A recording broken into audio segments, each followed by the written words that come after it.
Hello दोस्तों, welcome to my YouTube channel Daily Shiksha. दोस्तों आज हम बात करने वाले हैं G20 की और G7 और G8 की। तो मैं बता, अभी रिसेंटली एक मीटिंग, अभी जो G20 की मीटिंग है इंडोनेशिया के बाली में चल रही। तो आज का जो हमारा टॉपिक है वो इसी चीज़ को हम कवर करेंगे कि ये G20 आखिरकार ग्रुप है क्या, और ये G8 क्या था, G7 ग्रुप क्या था, G6 क्या था। तो इन सारी चीज़ों के बारे में आज हम डिस्कस करेंगे। तो आइए आज का लेक्चर शुरू करते हैं। दोस्तों अगर तुम इस वीडियो को एंड तक देख लोगे ना, तो मेरा ये गारंटी कि तुम कोई भी क्वेश्चन छोड़कर नहीं आने के एग्जाम में, क्योंकि मैं इसे पूरा डिटेल में समझाने वाला हूं। तो बने रहो मेरे साथ वीडियो के एंड तक। तो दोस्तों एक कहानी से शुरुआत करते हैं। 1975 में एक ग्रुप की स्थापना की गई थी। कौन कौन उस ग्रुप में कौन कौन शामिल थे? UK, USA, Japan, Germany, France, Italy. Total इसमें 6 देश थे। याद रखना 1975 में इसकी स्थापना की गई थी। ये हुआ ये था कि 1973 में, तुम्हें पता हो वो तेल संकट याद है, 1973 का जो ओपेक कंट्री थी, जो ऑयल प्रोड्यूसिंग वो थी कंट्री थी, उन्होंने तेल के रेट बढ़ा दिए थे, वे सब एक हो गई थी। तो इस वजह से एक ऐसे ग्रुप की बारे में सोचने लगे थे लोग जो इन ओपेक का मुकाबला कर सके। तो इस वजह से इसकी स्थापना करी गई थी 1975 में। और इसमें कौन कौन से देश थे? UK, USA, Japan, Germany, France, Italy, ये देश हो गए। लेकिन जैसे ही इसकी मीटिंग हुई 1976 में, इसकी पहली मीटिंग कब हुई? 1976 में। इसमें एक देश और जुड़ गया, उसका नाम था कनाडा। क्या था? कनाडा। तो अब इसमें टोटल देश हो गए 7। तो ये तो कनाडा से जुड़ने से पहले क्या था? G6। अब कनाडा ही के जुड़ते ही क्या हो गए? कनाडा। G7 क्या हो गए? G7। तो अब हम बात करने वाले हैं कि ये G8 क्यों बना। देखो दोस्तों, देखो इसमें एक देश था रूस। 1997 वो इसका सदस्य बन गया। G7 में जब एक और जुड़ गया, क्या बन गया? कौन सा ग्रुप हो गया? G8, group of 8। ये क्या था? पहले ग्रुप ऑफ 7 था, लेकिन रूस के जुड़ते ही ये क्या हो गया? G7 हो गया। अब तुम ये सोच रहे होंगे कि यार ये पहले भी तो जुड़ सकता था ना रूस, है ना यार, ये जुड़ा क्यों नहीं पहले? तो देखो मैं तुम्हें एक कहानी सुनाता हूं। तुमने कोल्ड वार का नाम सुना होगा। कोल्ड वार, जब दूसरा विश्व युद्ध खत्म हुआ तो क्या हुआ? दो देश उभर के आए। एक तो था रूस और एक था अमेरिका, यूएसए। तो इनके बीच में ये दो देश, अब इनके देखो अमेरिका के द्वारा तो क्या करा गया था? जापान में परमाणु हमले किए गए थे। रूस क्या था? रूस भी परमाणु बम से लैस था, मतलब इसके पास भी परमाणु बम थे, इसके पास भी परमाणु बम थे। तो ये दोनों एक दूसरे का मुकाबला तो करना चाह रहे थे, लेकिन आमने सामने नहीं आना चाहते थे बिल्कुल भी। इसलिए इनके द्वारा, यूएसए के द्वारा एक ग्रुप की स्थापना करी गई जिसे बोला गया NATO, North Atlantic Treaty Organization. तुम्हें पता है ये नेटो वही है जिसमें यूक्रेन शामिल होने वाला था, मतलब यूक्रेन शामिल होना चाहता था, और इस वजह से रूस ने उस पर हमला कर दिया और इस वजह से वो युद्ध चल रहा है रूस यूक्रेन वाला। इसकी स्थापना 1949 में की गई। ये क्या था? देखो ये दो सोच थी एक तरीके से, ये क्योंकि ये समाजवाद का मॉडल अपनाते, समाजवाद, और ये अपनाते थे पूंजीवाद। तो ये क्या हुआ? ज्यादा से ज्यादा जो ज्यादा से ज्यादा देश थे उन्हें अपने आप में शामिल करने की कोशिश ये करने लगे। कौन? रूस और यूएसए। जो रूस में शामिल होते गए वो क्या हो गए? वो बन गए यूएसएसआर, जिसे सोवियत संघ के नाम से भी हम जानते हैं। और जो यूएसए के साथ आ गए वो बन गए NATO member, North Atlantic Treaty Organization में बन गए। 1949 में इसकी स्थापना हो गई। इनके यहाँ अर्थव्यवस्था कैसी थी? समाजवाद, इनके यहाँ पूंजीवाद। ये दोनों ही एक दूसरे को अपोज करते थे, एक दूसरे के खिलाफ रहते थे। अब तुम कहोगे कि यार ये दिक्कत क्या हुई? देखो दिक्कत ये हुई, ये मतलब कोल्ड वार क्या है? तुम कहोगे कोल्ड वार क्या था? ये तुमने भी कोल्ड वार शब्द बोला। कोल्ड वार इसे बोलते, कोल्ड मतलब शीत, वार युद्ध, शीत युद्ध। अब शीत युद्ध क्या होता?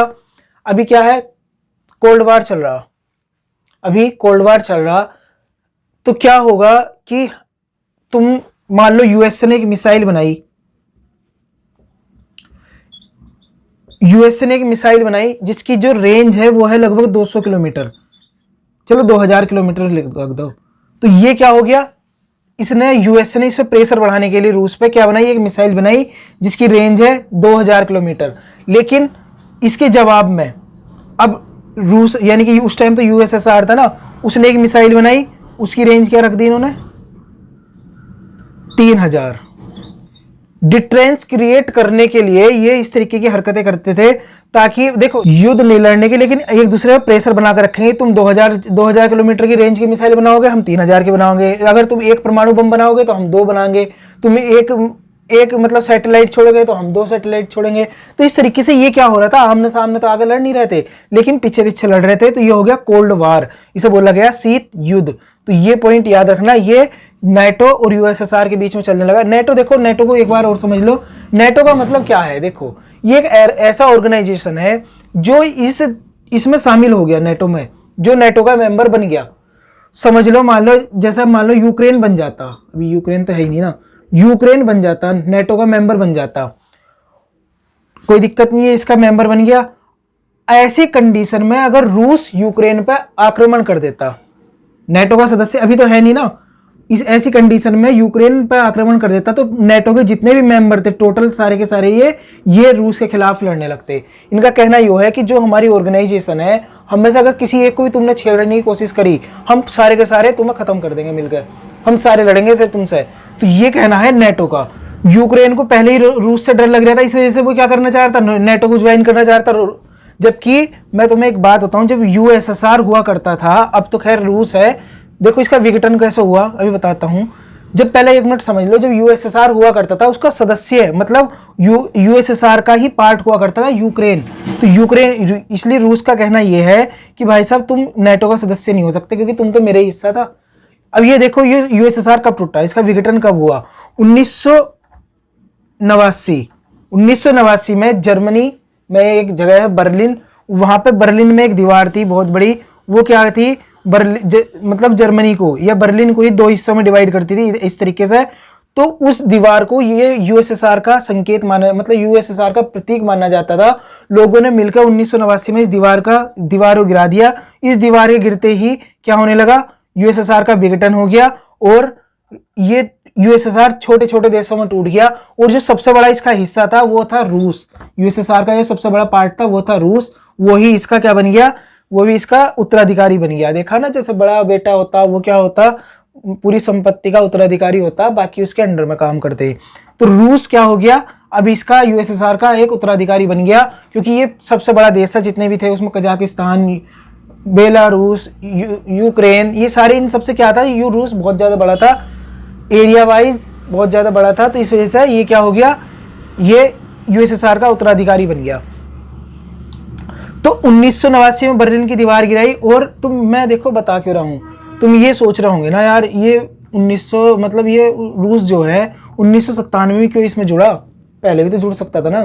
तो मैं एक कहानी तुम्हें समझा रहा हूं जस्ट, इसमें तुम्हें कोल्ड वार मैंने तो समझा दी, नाटो समझा दिया, और मैंने तुम्हें समाजवाद और पूंजीवाद मॉडल समझा दिया। इस मॉडल के द्वारा भी इन 2 देशों में प्रतिद्वंद्विता चली, मतलब आपस में कंपटीशन चला कि हम अच्छे हैं, हमारा मॉडल समाज, यूएसएसआर कहता था हमारा मॉडल अच्छा है समाजवाद का, और ये यूएसए कहता था, सॉरी रूस कहता था कि हमारा मॉडल अच्छा, यूएसए कहता था हमारा अच्छा पूंजीवाद का। तो ये भी एक कोल्ड वार का हिस्सा था, इसलिए मैंने तुम्हें ये बताया। क्रीमिया, तुमने क्रीमिया इश्यू का नाम सुना होगा। क्रीमिया हुआ ये था कि 2014 में रूस के द्वारा यहाँ पे एक रेफरेंडम कराया गया, यानी कि जनमत संग्रह कराया गया, और यहाँ के लोगों से ये पूछा गया कि हमें तुम ये बता दो भाई साहब कि तुम यूक्रेन के साथ रहना चाहते हो या हमारे साथ आना चाहते हो। रूस के द्वारा ये बोला गया।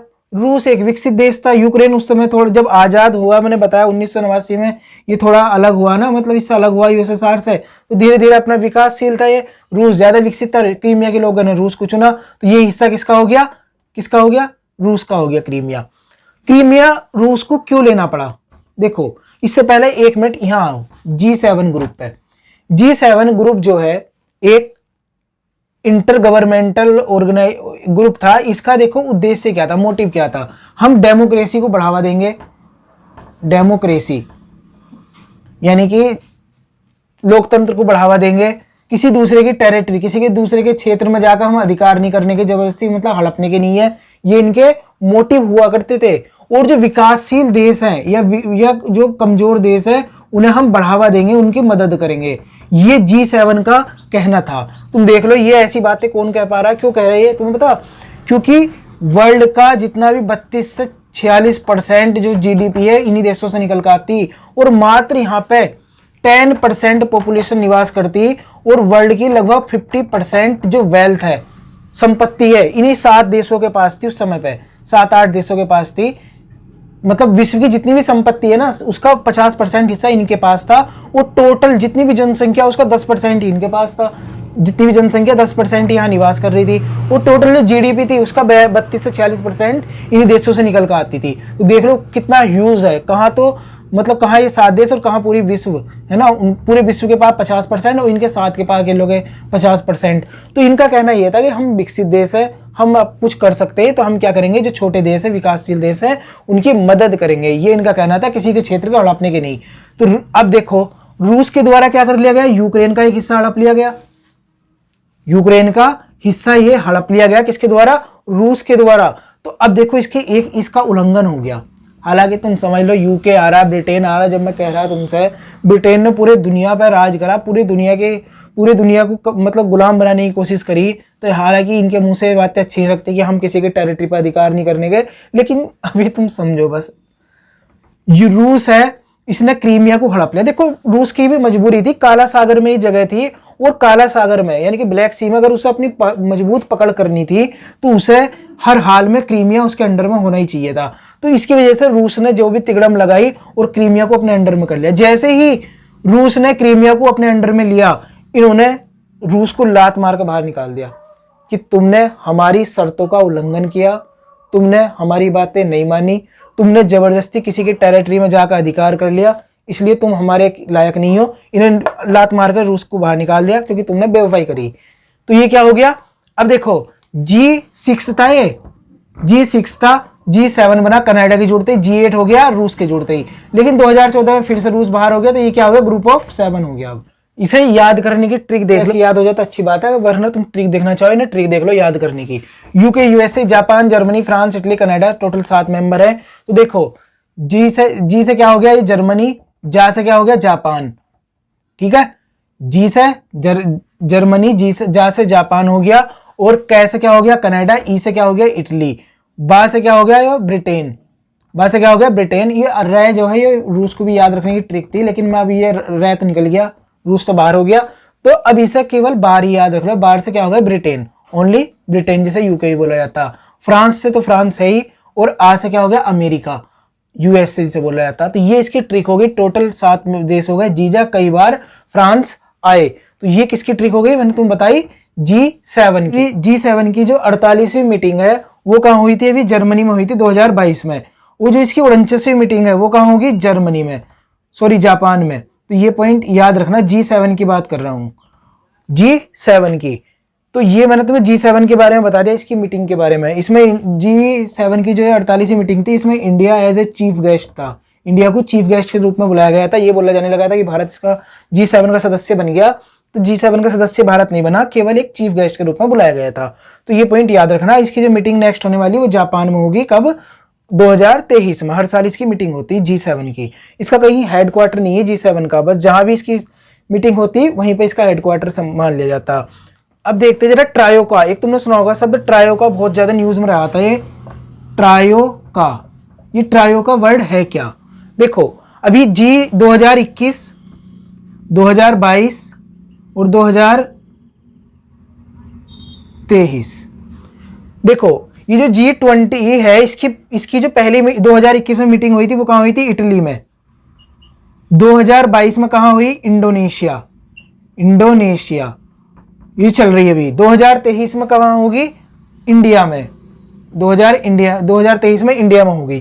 तो ये ट्रिपल आई हो गए, यानी कि 3 देश हो गए। ये क्या हो गए, ये ट्रायोका में आ गए, क्योंकि इसकी पहली मीटिंग कब हुई थी, रिसेंटली अभी कहां चल रही और नेक्स्ट कहां होने वाली। तो इन देशों को बोला जाता है ट्रायोका।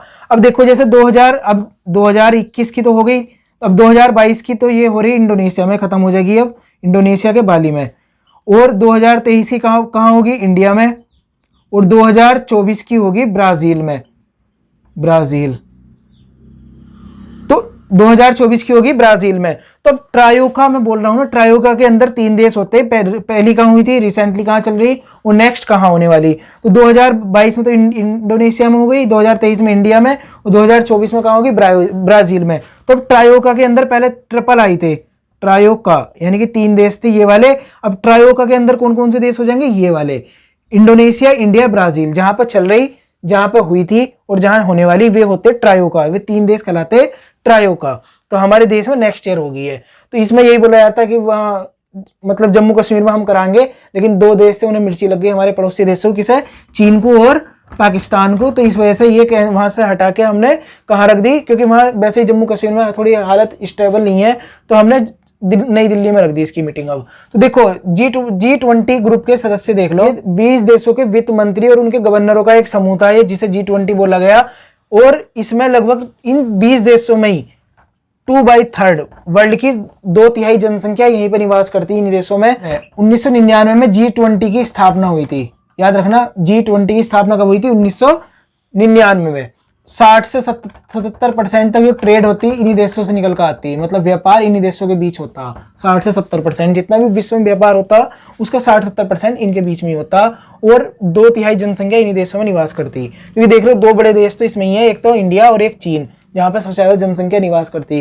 तुम बता भी रिसेंटली अभी कल ही ये हम 8 अरब को क्रॉस कर गए, यानी कि हमारी जनसंख्या अब पूरे विश्व की 8 अरब होगी। मान लो पहले 7 अरब थी ना, तो अब 8 अरब हो गई। देखो India, Indonesia, Italy, Australia, Argentina, चीन, Canada, Japan, Germany, Saudi Arab, दक्षिण Africa, South Korea, USA, UK, तुर्की, रूस, मैक्सिको, ब्राजील, फ्रांस, ईयू। तो ये सारे सदस्य देश हो गए किसके, G20 के।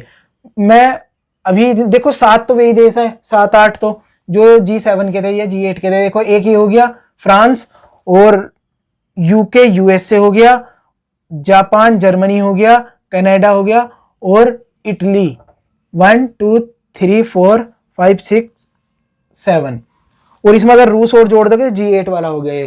तो ये 7-8 देश तो वही होगा, और एक इंडिया हो गया, तो ये 9 हो गए टोटल। तुम्हें 11 और याद करने, मैंने यहाँ पे ट्रिक लिख दी, गुरुजी सीता अब SSC FCI में जॉब करती है।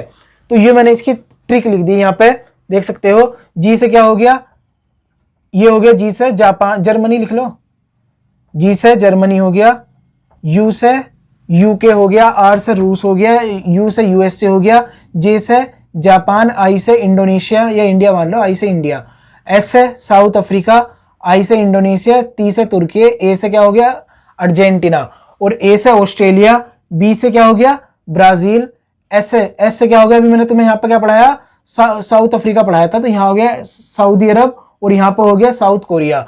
सी से चीन हो गया, एफ से फ्रांस, सी से कनाडा, और आई से क्या हो गया इटली नहीं पढ़ाया मैंने, यहाँ पे इंडोनेशिया और क्या इंडिया और इंडोनेशिया बताया जाता, तो इस वाले आई से क्या हो गया इटली हो गया। मे से क्या हो गया मैक्सिको। तो ये टोटल 19 देश हो गए, इसमें टोटल 19 देश है, और एक संघ है जिसे बोला जाता है यूरोपियन यूनियन। 19 तो देश है और एक संगठन है जिसका नाम यूरोपियन यूनियन। तो ये पॉइंट याद रखियो, तो टोटल 19 देश और एक संगठन है जिसका नाम है यूरोपियन यूनियन। तो मैंने तुम्हें 19 की एक ट्रिक बताई, और एक यूरोपियन यूनियन ये हो गया। तो दोस्तों आज मैंने तुम्हें ये बता दिया कि G7 ग्रुप क्या होता है, G6 ग्रुप क्या था, G20 ग्रुप क्या था, इनकी मीटिंग कहाँ हुई, और ट्रायो का वर्ड क्या है, ये रिसेंटली बहुत ज्यादा न्यूज में था, ये पूछा जा सकता। तो इनकी सब चीजों के बारे में तुम्हें बता दिया। G20 की मीटिंग कहाँ चल रही है ये भी बता दी, जो नेक्स्ट ईयर होने वाली वो भी बता दी, और 2024 में इसकी मीटिंग कहाँ होगी, ब्राजील में होगी, ये भी बता दिया। तो आज के लेक्चर तुम्हें कैसा लगा, पसंद आता है लाइक करना। मिलते हैं फिर नेक्स्ट लेक्चर में, तब तक के लिए थैंक्स अ लॉट, जय हिंद।